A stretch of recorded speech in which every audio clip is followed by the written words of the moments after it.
Hey everybody, it's Nintendo News HQ here, and I wanted to talk about the Nintendo Switch and my original thoughts and impressions of the first trailer. I know this has kind of been talked to death the last 2 days, but I wanted to give my perspective on it, kind of go from the trailer from front to back, and give you guys my impressions of it and what I think Nintendo needs to do going forward in order for this to be successful and in order for this to be a smooth launch with hopefully a high player base and a good lineup of games. So in the first scene, you can see that the stock controller, in my opinion, the stock controller that it comes with looks pretty uncomfortable and pretty unwieldy. I think that I would need to test it to be sure, but from just look standpoints, it doesn't look super comfortable. But I'd probably be using a Pro controller anyways, so that doesn't really matter to me. Breath of the Wild looks gorgeous. It looked gorgeous on the Wii U. It looks gorgeous on the Switch. I think that this is easily one of the most anticipated launch titles. Hopefully a launch title, I should say. I shouldn't jump to the conclusion that it will be a launch title. Hopefully it will be a launch title. I think the idea of this stationary / hybrid thing that they've got going on is absolutely what a lot of people were looking for when it came to gaming. Myself, I'm a PC gamer, so I am always stationary. So I think that having that mixed with the on-the-go thing as someone who travels a lot and someone who is, out of the house a lot, that is a good, kind of step forward for Nintendo. And I think that them doing that is definitely going to be big with hardcore and casual gamers, because you have that 3DS market that's a little bit more casual, and then you have people like PC gamers, PS4 gamers, and Xbox gamers who are a little bit more on the hardcore side, who could definitely get into this and get back into Nintendo as their main choice of gaming. The concerns that I have about it is, battery life for the tablet mode. Is the tablet mode comfortable? My main complaint with the Wii U is that the gamepad itself didn't feel very comfortable to me. I know that a lot of people didn't have that issue, but for me personally, it was uncomfortable. The battery life on the tablet is also kind of concerning to me. I've heard rumors that it's anywhere from 3 to 4 hours, which I don't think is bad per se, but it's not good either. I'd ideally like 5 to 6 hours, but realistically, how often are you out of the house that long to where you need to continuously play? The only situation I could see that being a problem is maybe long road trips where you're the passenger in a car, or even, if you're in a hotel room or something like that and you don't have your dock with you, which I don't know why you would be going to a hotel room without your dock, but I think 3 or 4 hours is reasonable. 5 to 6 is ideal. Another question that arises from that first scene or two is, will there be a graphical downgrade from the dock to the tablet mode? Will it matter? Will people care that it goes from, say, 1080p to 720p on the tablet? Will it be noticeable? Will we be able to tell? Will the pixel output be significantly lower? Will the frame rate be different?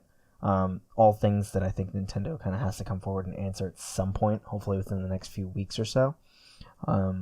I think that the airplane scene in particular is brilliant because, like I said, as someone who travels pretty frequently, this is a huge plus. I own a laptop that can run games relatively well as a Surface, which can't run games at all, minus Hearthstone and things like that. And laptops tend to be, kind of uncomfortable and don't really fit on the tray very well. And even though if you can fit them on the tray, I'm stuck to either playing with a trackpad or trying to play with a mouse in my hand, or in my case, I have a Steam controller, but it just doesn't work on a plane with a tray. This, however, is just big enough to be visible and have a good eyesight on the screen itself, and also has the portability and the controller set up to where either A, you could use the Pro controller, B, you could use the standard controller that it comes with, or you could just use the Joy-Con sticks by themselves. I think that is such a killer idea, and that works so well for that market as young adults, people who take business trips, people who take vacations and want to take their games with them. This is such a smart move by Nintendo to outline this in their trailer. I mean, I'm sure people would have put 2 and 2 together, but outlining that scene in particular, I think, is really smart on their part.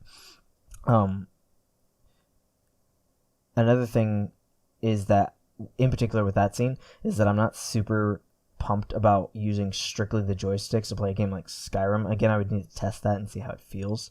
But I think that in that case, again, I would be using more of a pro controller, at least the standard controller. I don't particularly want to use the Joy-Con sticks on their own. Another thing that happened in the trailer that kind of piqued my attention was the car mount. I'm curious if that's going to be a separate accessory sold, and whether or not, that's going to be something that they sell or market, or if this is going to be like a third-party accessory that they're expecting people to make. I think that's also a pretty smart move by Nintendo, because while they're not directly advertising to children in this advertisement, they're actually avoiding that altogether. There's no children in this advertisement whatsoever. I think that car mount in particular is really good to market to both young adults and to kids, because obviously if you're a parent, and you own a Switch, it would be very easy for you to buy a car mount, set it up in the back seat so that your kids could play games while you're driving, or while they're going to soccer practice, or while they're going to school, or whatever else, whatever activity you have a decent amount of time in between, in the car. This is no different than giving them an iPad or giving them, a phone to play with. It gives them a bigger, more home console experience on the go, which I think is really smart by Nintendo and really good for that market, because you're still tapping into the kids with that. Nintendo's core has been for the past probably 10 years since the Wii came out, and now also branching into that young adult market where you have a more traditional console at home as well. Now in that scene they also do a split screen component with the Mario Kart game. Whether or not that's Mario Kart 8 or it's a Mario Kart 9 or it's an updated version of Mario Kart 8, that's kind of still up in the air. But what I do think is interesting is, would it be enjoyable, a split screen experience on that screen, on that size of a screen? I'm not sure. But I do like that they're pushing more split screen co-op games. I think that that's kind of like a lost art in the gaming world nowadays, and that this in particular instance could set forward, that revival of co-op and split screen games. The basketball scene in particular as well, it might imply that there's a local co-op between devices, or even maybe an LTE capability to where they could connect locally. I don't know whether it would be via an LTE connection, or via Bluetooth, or via just local, like a LAN type thing between devices. I think that could potentially branch out to that social market of people who like playing games with their friends, or they both own Switches and they want to get together and have like a quote unquote LAN party. And it just opens up more doors for Nintendo. I think that they marketed this trailer really smart. NBA 2K is definitely a favorite of mine. I definitely enjoy the NBA series. Would it be... I don't understand how in that trailer they played it with a controller with 4 buttons. NBA definitely has a little bit more buttons than that. I'm interested to see how that actually works. But again, I am glad to see Nintendo returning to sports games. I still remember playing Madden 05 on my GameCube endlessly all day. And then in the next scene we see the Karen meme, the girl named Karen, playing a new Mario game, which looks awesome. I think it's kind of like a mixture of like 3D World and like Mario 64 almost. Again, hoping for a day one release with that. There's not too much I can say about that. I don't think anybody is upset about a new Mario game. And as a side note, I feel like Nintendo grossly overestimates the amount of rooftop parties that my friends have, and the amount of times that I'm invited to those, which is 0 because I don't have friends. But anyways, the next scene being the esports kind of arena setting, where they're pushing potentially Splatoon 2 or an updated version of Splatoon. Now that begs the question, are Wii U games going to be transferred over to the Switch, or are we going to be seeing ports of these games, or are these just teases at new games? I think Nintendo really left us with a lot more questions than answers. They did give us a fair amount of answers, but I feel like they did leave us with a backlog of questions. I do remember reading that they said that there will be no backwards compatibility on a physical level. They haven't confirmed whether or not there will be a digital backwards compatibility with Wii U and 3DS games. And I know a lot of people said that, oh, well, they have the cartridge slot, so maybe it'll be 3DS compatible. But they've already confirmed that that will not happen, at least on a physical level. Overall, I think that this is a really big step up for Nintendo from the Wii U, in my opinion at least. And I think that this could easily revolutionize the way that we play games. Whether it's a seamless transition from mobile to stationary gaming that is the future, or whether in general that Nintendo is the direction that they're taking it to, where that kind of handheld stationary console all becomes one. They're merging their 3DS market and their Wii U market, and they're merging it into the same console. I think that's really smart. I think the Wii U market was dwindling really badly, and that the 3DS market was something that they could have very easily tapped into in their home console market, and now they're putting the two together, and they're going to be potentially making a killer system all in one, where you can have your 3DS games, your Wii U games, and in this case the Switch games all in one place, and you can take it wherever. That's such a huge opportunity for Nintendo, and I think they could really, really benefit from this if they do it correctly. That's the main thing, though, is they need to do this correctly. There's very few. I think Nintendo has a very small margin of error with this because they don't have the best reputation at the moment because of the Wii U. They don't have the best reputation as far as trust. I think that there's a lot of questions they need to answer going forward. First and foremost, what is the price going to be? Is this going to be a $399 console? Is this going to be a $299 console? Is this going to be a $199 console? I highly doubt it'll be a $199 console. But I think $300 is the sweet spot. I think any higher than that, people are going to start to question whether or not it's worth it. What's included in the standard packaging? What is a separate purchase? Are we getting a Pro Controller standard? Probably not. I would like to see that. Are we getting a standard controller? Are we just getting the Joy-Cons? Are we getting... there's a lot of things that we need to know as far as what comes standard in the box. What is the battery life on the tablet? Is it 3 to 4 hours? Is it 5 to 6 hours? Is it less than that? Is it more than that? I think that any less than 3 hours, they're really going to be hurting themselves. Any more than 6 is unnecessary.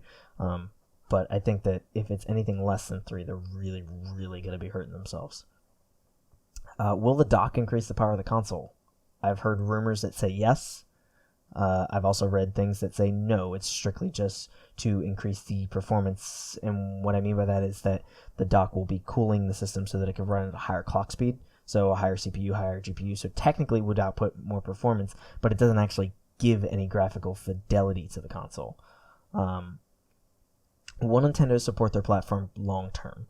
That sounds like a stupid question, but they didn't do it with the Wii U. So it's very possible. Now, the Wii U did get better with time, but it did have a long stretch of time where it went unsupported, and they just kind of brushed it under the rug. There was a nice, maybe 2-year period where the Wii U got a good amount of support, but then from beginning to that start of that 2-year period, there was nothing. And then after that 2-year period ended, because of the Switch and their focus switching to that, there was a lack of support. So I think that Nintendo really has to focus and make sure that their launch is good, that they have a good mid-ground, and that they keep that momentum going forward with this console, because otherwise they might shoot themselves in the foot. In conclusion, I think that Nintendo played this really well. I think that the ball is in their court at this point, and really the only thing that is holding them back is themselves. If they provide long-term support, a good user experience, a good catalog of games early, and that's very important that the games are out early, and they answer a lot of concerns about the console, this could easily be the best console that they've made in a very long time. Better than the Wii U, better than the Wii. I personally really loved the GameCube, so it would be very difficult for them to top it in my eyes, but this has potential. This is really cool. I think that what they've shown is really, really good. I think it raises a lot of questions, but I think if they answer those questions correctly and smartly and in a timely manner, they could generate a very large amount of hype. And I think that this could potentially breathe new life into Nintendo's hardware division, which is at the moment stagnant. And I think if they mess this up, it's also potentially the end of Nintendo's hardware department. I mean, strictly on a console side, not on a mobile side. I think they'll always have that niche mobile market, especially with Japan and how widely used mobile devices are in Japan. So I think there's potential here, and I really, really hope for Nintendo's sake, as someone who is a Nintendo fanboy at heart, that this turns out well for them and that they do it right. But time will tell. So hopefully we will see something good from Nintendo soon. And hopefully they will answer a lot of our questions. But in the meantime, this is Nintendo News Headquarters signing out. Later, guys.